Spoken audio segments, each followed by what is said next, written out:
Ketika Tang Jie dikirim terbang, baju besi di tubuhnya secara otomatis muncul untuk melindunginya. Namun, pertahanannya masih dihancurkan oleh pukulan angin Li Yunxiao.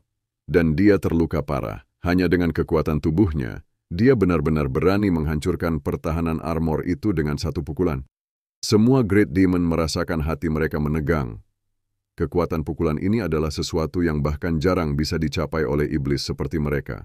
Hanya iblis yang berspesialisasi dalam mengolah tubuh mereka yang dapat menggunakan tubuh mereka sebagai senjata untuk menghancurkan baju besi musuh.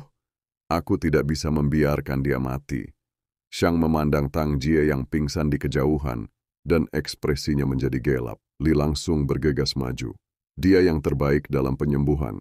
Namun dia menyadari bahwa dia tidak dapat mengumpulkan esensi ki apapun dan hanya bisa berlari di garis kotak papan catur. Li Yunxiao mendengus dingin dan menendang ke arah Tang Jie. Dia melompat lebih dari 10 meter ke udara dan terbang ke bawah seperti burung raksasa. Li, hati-hati. Suara Yu terdengar dan dia melihat Tail Light Sword miliknya terbang dari tangannya. Dia melemparkannya seperti belati. Bintik-bintik udara dingin melesat ke arah Li Yunxiao dengan kecepatan yang sangat cepat. Dia meraung dan seluruh tubuhnya membengkak, memperlihatkan tubuhnya yang kuat. Dia juga melompat dan meraung saat dia menyerang ke depan. Dari segi kekuatan tubuhnya, dia tidak kalah dengan Li Yunxiao. Selanjutnya, setelah memadatkan meridian leluhurnya, dia jauh lebih kuat dari Li Yunxiao. Ruang aneh ini sebenarnya menekan esensi ki, jadi dia hanya bisa mengandalkan tubuhnya. Suara mendesing. Meskipun Tail Light Sword tajam, setelah menekan pesona senjatanya, itu hanyalah senjata biasa. Li Yunxiao mencibir dan meraihnya dengan telapak tangannya. Tubuh Tuan Yu telah dilatih ke alam puncak, dan tidak ada senjata di dunia ini yang dapat melukainya. Dalam sekejap, dia meraih pedang di tangannya dan tertawa. Haha, Yu, terima kasih atas pedangnya. Rasanya enak sekali. Li Yunxiao meraih Tail Light Sword dan menikam Yu dengan semangat tinggi. Meskipun tidak ada sinar pedang atau esensi ki, niat pedang Li Yunxiao tinggi dan jauh di atas orang-orang ini. Serangan yang tampaknya biasa itu sepertinya menutupi seluruh titik akupuntur di tubuh Yu. Tidak ada cara untuk mengelak Yu terkejut. Li Yunxiao ini memang sangat mengerikan. Dia pasti tidak bisa dibiarkan hidup hari ini. Matanya dipenuhi dengan niat membunuh saat dia melayangkan pukulan ke arah cahaya pedang. Tidak peduli seberapa kuat kehendak pedang pihak lain, itu hanyalah senjata mendalam tanpa mantra senjata apapun.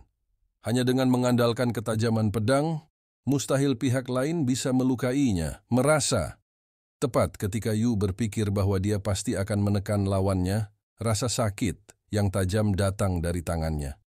Tinjunya sebenarnya telah tertusuk setengah inci. Bagaimana ini bisa terjadi?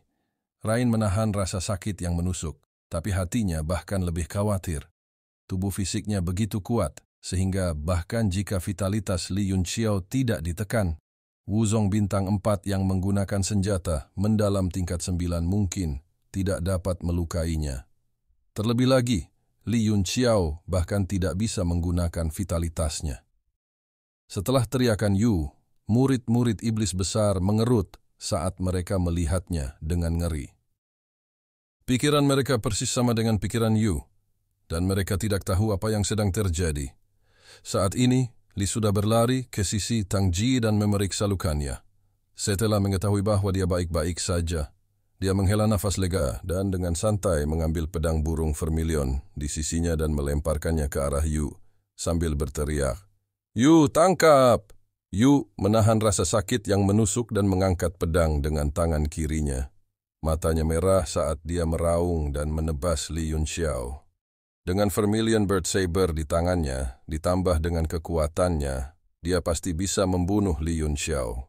Bahkan jika pihak lain memegang senjata mendalam tingkat 9, dia tidak mau pelit dan melepaskan seluruh kekuatannya untuk menebas. Kamu pikir aku tidak bisa membunuhmu hanya karena aku tidak bisa menggunakan vitalitasku? Li Yunxiao tertawa dingin dan melambaikan Light Tail Sword, menari dalam posisi aneh di udara. Itu terlihat sangat tidak harmonis, tapi ada kekuatan aneh yang mengalir keluar dengan setiap ayunan pedang. Bam! Di bawah tabrakan dua senjata mendalam tingkat 9, Yu hanya merasakan kekuatan kuat datang dari Vermilion Bird Saber, menyebabkan dia mundur berulang kali. Selanjutnya, luka muncul di Vermilion Bird Saber. Dia berteriak dengan ngeri. Ini bukan hanya kekuatan fisik. Kekuatan macam apa yang kamu gunakan? Teknik suci, Yefan, yang berada jauh, terkejut dan berteriak kegirangan. Jadi teknik suci masih bisa digunakan. Li Yunxiao menggunakan metode kondensasi aturan kuil api suci. Meskipun vitalitas tidak dapat digunakan di sini, aturan langit dan bumi adalah keberadaan yang lebih tinggi daripada kekuatan murni. Setelah dia menggunakan teknik rahasia Ye Nantian, setiap gerakan masih mengandung aturan tertentu. Sangat mudah untuk menembus pertahanan fisik murni Yu. Ye Fan sangat gembira dan berkata, "Karena teknik suci dapat digunakan, mari kita serang bersama dan bunuh semua iblis besar ini." Dengan teriakan nyaring, dia mengeluarkan pedang dan bergegas ke depan. Sejak mereka memasuki dataran iblis, orang-orang di kuil api suci merasa sangat kesal. Mereka tidak dapat membantu dalam semua jenis pertempuran. Paling-paling, mereka hanya bisa menjadi pemain pengganti. Mereka sudah lama menyimpan dendam di hati mereka. Pada saat ini, mereka menyadari bahwa teknik suci sekte mereka dapat bersinar terang dan masih dapat digunakan untuk memadatkan kekuatan langit dan bumi dalam situasi di mana kekuatan semua orang ditekan. Semua orang bersemangat dan semangat mereka melonjak. Mereka meraung dan bergegas maju. Semua orang menunjukkan gerakan aneh itu, dan dalam sekejap, kekuatan aneh mulai mengalir. Shang dan yang lainnya memasang ekspresi serius di wajah mereka. Mereka secara alami tidak terpias dengan kekuasaan aturan semacam ini, tetapi mereka tidak memahami bagaimana keberadaan seperti semut ini dapat memadatkan kekuasaan aturan.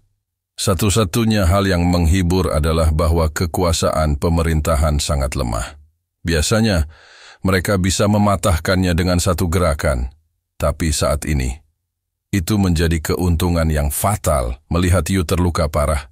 Mata Li Yunxiao bersinar dengan niat membunuh. Kakinya tiba-tiba terinjak, dan tubuhnya berubah menjadi anak panah tajam yang melesat. Pedang cahaya ekor di tangannya membawa ujung pedang tajam melintasi langit dan menusuk ke depan. Tuan Yu juga ada dalam daftar yang harus dibunuh. Keduanya memutuskan untuk saling membunuh. Mata Tuan Yu sangat serius, tapi dia tidak panik. Dia menginjak papan katur dan menggunakan teknik jatuh 1000 pound untuk menstabilkan tubuhnya. Kekuatan fisiknya berada di atas kekuatan Li Yunxiao. Bahkan jika lawannya bisa memadatkan sedikit kekuatan aturan langit dan bumi, mustahil baginya untuk menekannya. Selama dia tenang, dia masih bisa membalikkan keadaan dan membunuh lawannya. Bilah burung vermilion bertemu dengan pedang cahaya ekor, dan mereka bertabrakan lagi. Tangan kiri Tuan Yu tiba-tiba membengkak lagi. Pembuluh darah merah samar muncul di lengannya, memberikan perasaan kuat yang melonjak. Kali ini, tubuh Li Yunxiao yang bergetar. Dia ditekan oleh kekuatan Yu dan terpaksa mundur. Wajah Li Yunxiao muram. Pergelangan tangannya menari lagi, dan pedangnya menusuk tepat ke mata Tuan Yu. Keuntungannya adalah kekuatan aturan dan pemahaman tentang pedang. Keuntungan Tuan Yu adalah tubuh fisiknya yang kuat dan penekanan kekuatan. Dia mengangkat Vermilion Bird Blade untuk memblokir, dan percikan api dihasilkan lagi. Keduanya adalah orang-orang tangguh, dan mereka bertarung lagi setelah satu gerakan. Kedua artefak Xuan kelas 9 terus terkelupas, tetapi tak satu pun dari mereka merasakan tekanan. Yang ada hanya tekad untuk saling membunuh di mata mereka. Pada saat ini, ketujuh orang dari kuil api suci bergegas maju bersama, berpencar untuk menyerang Cao Shang dan yang lainnya. Fujia melemparkan Yuan Ao yang dibawanya ke tanah dan mengeluarkan kapak perangnya. Dia juga iblis tipe kekuatan. Meskipun orang-orang di depannya juga bisa memadatkan kekuasaan pemerintahan, mereka tampaknya jauh lebih lemah daripada Li Yunxiao, apalagi tubuh fisik mereka rapuh di matanya. Kapak bunga Xuan, bayangan kapak menyapu, membawa hembusan angin kencang saat menebas kerumunan, berniat membunuh semua orang. Hah, Entah dari mana, Tao Chan mengeluarkan palu besar dan menghantamkannya ke kapak. Kekuatan besar dari kapak mengguncang palunya dan tangannya menjadi mati rasa. Namun, yang membuatnya bersemangat adalah dia berhasil memblokirnya. Setelah dia menggunakan Saint Skill, dia benar-benar berhasil memblokir artefak Xuan kelas 9 milik lawan. Meski situasinya berbeda, hal itu memberinya kepercayaan diri dan kegembiraan yang tak terbatas. Dia mengangkat palu perunggunya dan menghancurkannya dengan suara gemuruh yang keras. Ekspresi Fujia sangat jelek. Dia menyadari bahwa dia telah meremehkan Saint Skill orang-orang ini. Meskipun kekuatan aturannya lemah, itu masih mampu menekan kekuatannya. Melihat Tao Chan bisa melawan Fujia sendirian, orang-orang lainnya bergegas menuju Shangda. Ekspresi Shen Feng sedikit berubah. Dia mengucapkan serangkaian bahasa burung yang aneh, seolah-olah dia sedang berbicara dengan burung ular roh bersayap 9. Burung ular roh bersayap 9 mengeluarkan beberapa pekikan, berputar di udara dan terbang, meraih orang-orang dari kuil api suci. Ini adalah binatang iblis kelas 8. Kekuatan fisiknya melebihi Li Yunxiao dan Yu. Cakar tajamnya sebanding dengan artefak Xuan dan dapat membelah gunung. Dengan satu serangan, artefak Xuan di tangan murid kuil api suci segera pecah, dan dia terbang keluar sambil muntah darah. Di kejauhan, ekspresi Li Yunxiao menjadi gelap dan dia tiba-tiba berkata, "Zhang Xiaotian, lihat apakah budak jiwamu bisa dibebaskan." Meskipun Gonfalon pemakan jiwa adalah artefak Xuan, budak jiwa adalah sejenis tubuh jiwa. Itu adalah kekuatan yang aneh dan mungkin tidak dapat dibelenggu. Zhang Xiaotian dan Li Yunxiao berada di situasi yang sama saat ini. Tanpa sepatah kata pun, dia mengangkat Gonfalon pemakan jiwa tinggi-tinggi dan membukanya di udara. Cidingin di dalam sepertinya ditekan, tetapi budak jiwa emas perlahan terbang keluar, memperlihatkan ekspresi serakah. Berhasil. Zhang Xiaotian juga senang. Dia dengan dingin memerintahkan budak jiwa untuk bergegas dan mengambil burung ular. Roh bersayap 9 yang paling merepotkan terlebih dahulu. Burung ular roh bersayap 9 mengepakkan sayapnya dengan cepat dan mundur. Itu bukan tandingan budak jiwa bahkan pada puncaknya. Apalagi sekarang demonic ki-nya telah ditekan dan hanya tersisa dengan kekuatan fisik. Jika bertarung, jiwanya akan langsung diambil oleh pihak lain. Binatang iblis pada levelnya akan memiliki tingkat kecerdasan spiritual tertentu dan tahu bagaimana mencari keuntungan dan menghindari kerugian. Hehehe, budak jiwa terbang dengan gembira di udara, mengejar burung ular roh bersayap 9. Air liurnya terus-menerus menetes, seperti bendungan yang membuka pintu airnya. Semua orang di papan catur berada dalam kekacauan saat mereka bertarung satu sama lain. Pada saat ini, dua sosok asing tiba-tiba muncul di angkasa tanpa suara. Namun, aura menakutkan dari tubuh mereka menyebar dan tiba-tiba menekan hati semua orang.